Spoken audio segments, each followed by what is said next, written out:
You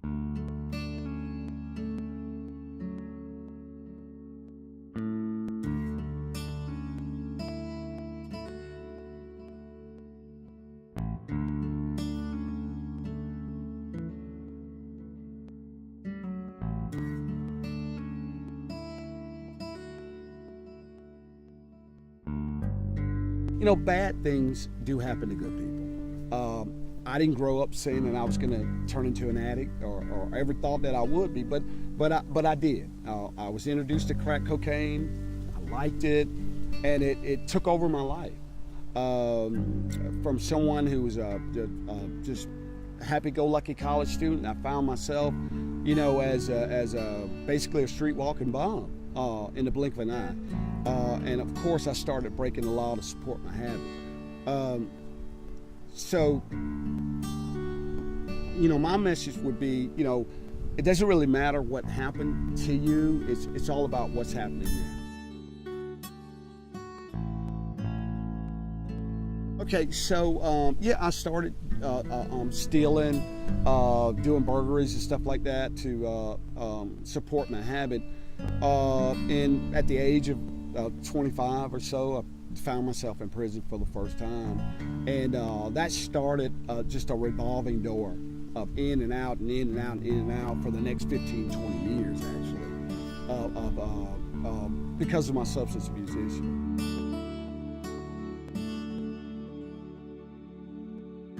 Staying clean no matter what means everything to me.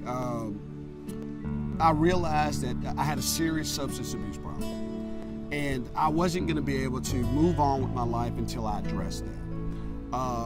And so I had to come to terms with myself. Like all the other times that I had said, you know, I'm going to quit using, well, I didn't. And this time around, something had to be different, and that had to be the thing that was different. Regardless of what happened, whether I found a job, whether I was homeless, whether, you know, I was able to go back to school, whatever. First things first, it had to be that I got to a place where I realized that I could not use alcohol and other drugs successfully. I had shown that, you know, over the years, and so I made up my mind that regardless of what happened, you know, I was not going to pick up. That wasn't going to get me where I wanted to go.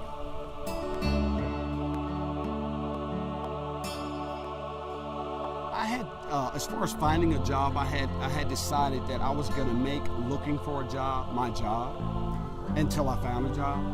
I was just going to put all my energies into knocking on doors, talking to people, networking, volunteering if I had to, and I did, to make sure that I got to a point where at some point somebody was going to believe in me enough to actually offer me a job. And that's basically what happened. Being realistic about my situation was that, and I always think about, nobody was going to come knocking on my door and say, hey, we got this great CEO job for you, a benefit package, we're going to pay you. That wasn't going to happen, realistically. I was probably, I realized I was probably going to have to start at the bottom, you know, and I had to accept that and be okay with it. I got jobs in fast food, construction, whatever it took at the moment to start earning a living and being gainfully employed, which was something that I hadn't done in a long time, and it felt good to have any job. And to actually bring home a paycheck. And the more I got up day after day and started doing that, the better it felt. And realistically, I could see where I was moving from someone who was in and out of prison to someone who all of a sudden, it's been a year now and I'm still on the street. And I've been employed for over a year now. Realistically moving toward a goal. So that picture started to look brighter and brighter and brighter. My old associations, people I had been using with, I knew I couldn't go back there.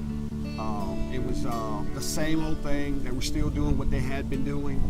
I had to find some new associations of people who were doing some positive things.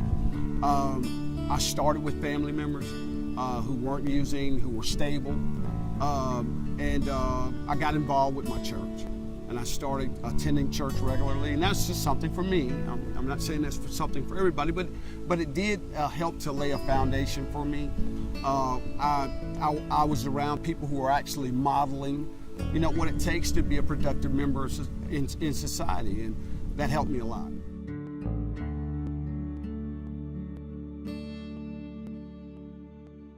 I needed to start believing that, okay, regardless of the wreckage of my past, I can move away from this situation and start moving in a positive direction. And it all started with that belief system. I had never completed anything. I completed high school, but I had started projects and I just didn't complete anything. And drugs had a lot to do with that. But I was determined that, I started this thing with college and I'm going to go back and I'm going to finish it. And I'm in my late 40s, but that's why I said don't give up. Don't quit. Because if you put the legwork in, you put the effort in, people will come to your aid. Probation officers, parole officers, believe it or not, will come to your aid and help you get some of this stuff done. I was able to go to Department of Voc Rehab. Voc Rehab initially got me set up to go back to school, and they helped me out tremendously. So I was able to go back, completed my undergraduate degree in psychology, got a job working at a fast food restaurant. Once I completed that college degree, and I was like, okay, this ain't working, I probably need to go back to school, and I did. And I went on and I got my master's in social work. Was it easy? No, it wasn't. It was a big sacrifice. There was a lot of staying up late at night, a lot of getting up early in the morning, a lot of going to class when I didn't want to go, a lot of studying when I wanted to do other things. But I talked about having a belief system about how my life is going to be different and what does that look like. Well, that looked like a better education. How was I going to get there? I had to invest and put the time in to do that. My message to anybody who's about to be released is do your own investigation. Form a relationship with your PO. And first and foremost, be compliant. Whatever it is that you have to do that's laid out in your probation plan, do that. If you have to get a job and that's part of your condition for probation or parole, do that. If you have to don't move without giving permission, do that. Do all the things that you're supposed to do. I'm willing to bet that if a guy or a girl that's getting out, if they do that, they will be pleasantly surprised in the end, and they'll come to find out that it's not a they're out to get me thing, but it's a they're there to help me thing.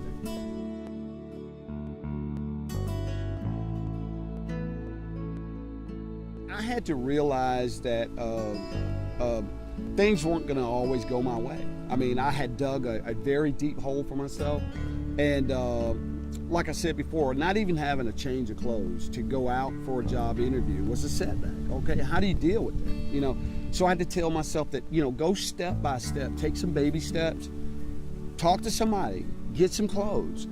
Don't let that be the reason that keeps you from actually going forward to go out there and look for that job. I had to tell myself that. Okay, I don't have transportation. That's a setback. Okay, so how am I going to get there? Okay, maybe I need to network with somebody to get a bus token, talk to a neighbor about getting a ride to the job interview. But I had to tell myself, don't let that be the reason, that you don't go forward and do what you know you need to do for yourself. And so I took that approach.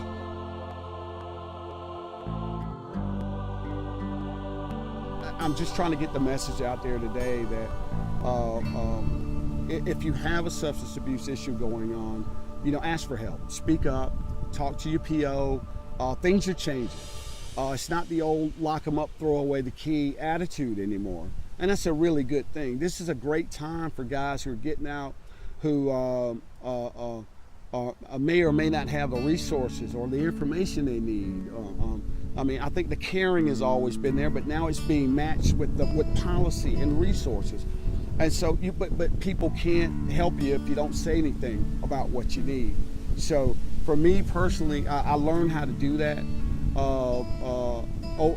through trial and error. But I'm here to say that's a recipe that guys can get out and use today, to help themselves, move forward from, a lifestyle of criminality to becoming a productive member of society.